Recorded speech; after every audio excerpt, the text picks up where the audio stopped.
Dans cette vidéo, nous abordons le thème « Comment bien estimer son bien ».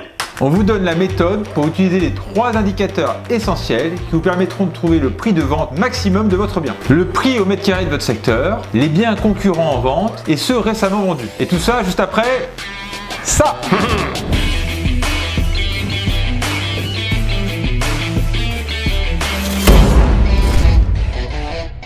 Salut, je suis Jean-Jérôme. Et moi, Arnaud. Bienvenue sur notre chaîne Plus-Value Immobilière, le meilleur endroit pour vendre au mieux votre bien immobilier et économiser votre temps et votre argent. Alors si vous êtes nouveau ici, pensez à vous abonner parce qu'on partagera régulièrement des conseils pour vendre votre maison. Nous réalisons régulièrement des estimations depuis l'an 2000. Autant vous dire qu'on en a fait quelques-unes. C'est pourquoi nous sommes en mesure de vous donner les étapes importantes à respecter pour obtenir une estimation fiable. Alors, si vous voulez partir sur de bonnes bases, restez avec nous. Et bien justement, dans cette vidéo, nous allons vous donner la méthode indispensable à respecter pour bien estimer votre bien en 4 étapes. Ces 4 étapes sont l'analyse du prix au mètre carré, des biens en vente, des biens vendus et de votre bien.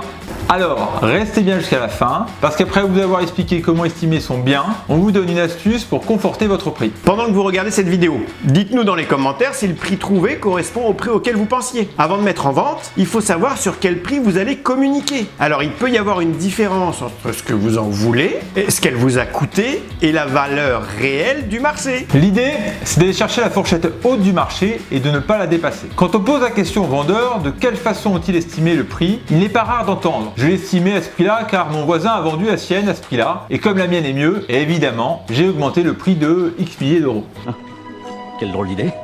Vu comme ça, c'est simple, à quelques détails près. Souvent, il y a une confusion entre le prix de mise en vente et le prix vendu. Et l'objectivité du propriétaire par rapport à la valeur de sa maison peut être remis en cause si vous voyez ce que je veux dire. Oui, on entend aussi « Ah ben je l'ai acheté ce prix-là ». Alors il y a des années, et puis j'ai rajouté pour autant d'euros dans les travaux, donc j'en veux autant. Ou alors, je l'avance ce prix-là parce que j'ai besoin de cette somme-là pour mon nouveau projet. À l'occasion, je vous mettrai un petit coup de polish. Alors oui, tout ça, ça part d'un bon sentiment, à un détail près. Il y a des prix psychologiques à ne pas dépasser, en fonction du bien et de son environnement. Et sachez que quelques milliers d'euros en plus peuvent vous mettre rapidement hors marché. Alors, comment faire? Eh bien, la première étape, pour bien estimer son bien, elle est indispensable. C'est de connaître le prix au mètre carré du secteur. Pour ça, rien de plus simple. Consultez les liens qu'on vous met dans les commentaires pour trouver ces sites sur internet. Attention, cela va vous donner une notion, c'est une base de départ. En fonction des intérêts de ces différents sites, le prix au mètre carré peut être sous-estimé ou surestimé. Alors prenez 2 ou 3 sites et faites une moyenne. En parlant de mètre carré, assurez-vous bien de la surface exacte de votre logement. On vous donne aussi un lien si vous n'avez pas de télémètre. On parlera de mètre carré en loi Carrez pour les appartements.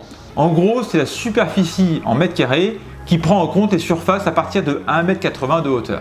On a une base, c'est bien, mais c'est loin d'être suffisant. La deuxième étape, c'est de savoir ce qui se vend sur le marché. Regardez les biens qui sont similaires aux vôtres en vente. Grâce à Internet, c'est pas compliqué. Vous avez un site qui vous donne le maximum de visibilité, c'est Le Bon Coin. Vous pouvez aussi regarder sur d'autres sites de particuliers ou des sites de voisinage. Avec les photos, les textes, le secteur, les superficies et le nombre de chambres, ça vous permettra de comparer ce qui est comparable. Attention, ce sont des prix de biens mis en vente et non pas vendus. La différence peut être énorme. Ne confondez pas le prix de mise en vente et le prix vendu. C'est pas la même chose. Généralement, le prix de vente affiché, il est souvent plus haut que le prix vendu. Entre un particulier qui va tenter le coup de poker, qui se donne une marge de manœuvre pour une négo, une agence qui va surestimer le bien pour l'avoir à la vente. Ça fait beaucoup d'éléments. La troisième étape, c'est de prendre en compte les biens vendus dans votre secteur sur la dernière année, voire les 2 dernières années selon le volume des ventes. Pour ça, nous vous donnons un lien, toujours dans les commentaires, pour pouvoir avoir accès aux biens vendus autour de chez vous. Vous allez maintenant avoir tous les biens vendus autour de chez vous. Il faut également sélectionner les biens similaires. Pour ça, on vous conseille d'aller sur Google Earth ou Google Maps afin de voir si le bien vendu est similaire au vôtre. Si vous avez trouvé plusieurs biens vendus similaires, faites une moyenne. Maintenant, vous avez une idée plus approfondie du prix de vente de votre logement avec un prix médian. On a un prix moyen sur le secteur, un prix moyen des biens similaires sélectionnés et un prix moyen des biens vendus. C'est mieux. Mais ça suffit toujours pas. Et oui, il manque 2 éléments essentiels. que seul l'humain et son expertise peuvent apporter. Internet et les logiciels d'estimation ont leurs limites. Alors ces éléments qui vous manquent, c'est quoi? Eh bien, c'est l'environnement et l'état du logement. Ce sont des éléments qui vont déterminer votre prix. Et qu'est-ce qu'on englobe dans le mot environnement? Alors ça va être la vue, l'exposition de votre logement, si c'est un appartement en l'étage, si c'est au calme ou non. Vous avez par exemple dans un même immeuble 2 appartements à vendre avec la même superficie, même nombre de chambres. L'un est rénové, au dernier étage, lumineux, avec ascenseur, une terrasse. Alors que le second appartement est à rafraîchir au rez-de-chaussée, avec terrasse, exposé nord, donnant directement sur un boulevard. Eh bien vous doutez bien qu'il y aura une différence de prix considérable entre ces 2 appartements, pourtant identiques sur le papier. Par contre, moi je préfère acheter le premier. Écoute, si t'as les moyens, vas-y. L'autre élément essentiel est l'état du logement. S'il est neuf, rénové, à rafraîchir, un coup de peinture ou à rénover complètement. Sachez également que la qualité d'isolation phonique et thermique de votre logement, ce qu'on appelle le DPE, est un élément qui a de plus en plus d'importance auprès des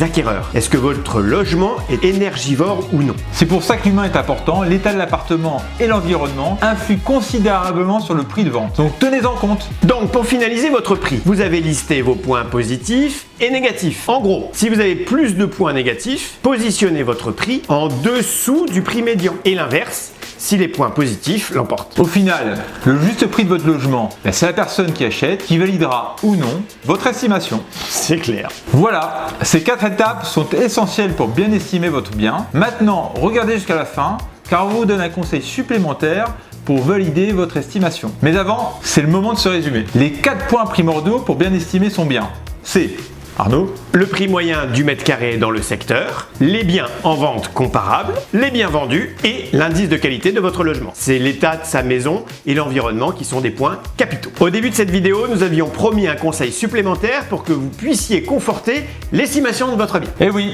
une fois votre estimation faite, vous pouvez appeler un professionnel de l'immobilier pour qu'il estime votre bien. Cela vous apportera sans doute des éléments complémentaires. On vous met un lien qui vous permettra de sélectionner une bonne agence pour une estimation offerte. Maintenant que vous maîtrisez l'estimation, pour aller plus loin, on vous explique comment faire de belles photos. Les liens sont ici ou dans la description. Vous pouvez nous laisser un commentaire, c'est toujours sympa de pouvoir échanger. Laissez-nous aussi un pouce bleu si vous avez appris quelque chose et abonnez-vous à notre chaîne en activant la petite cloche si ce n'est pas déjà fait. Allez, on se dit à bientôt. Ciao. Ciao.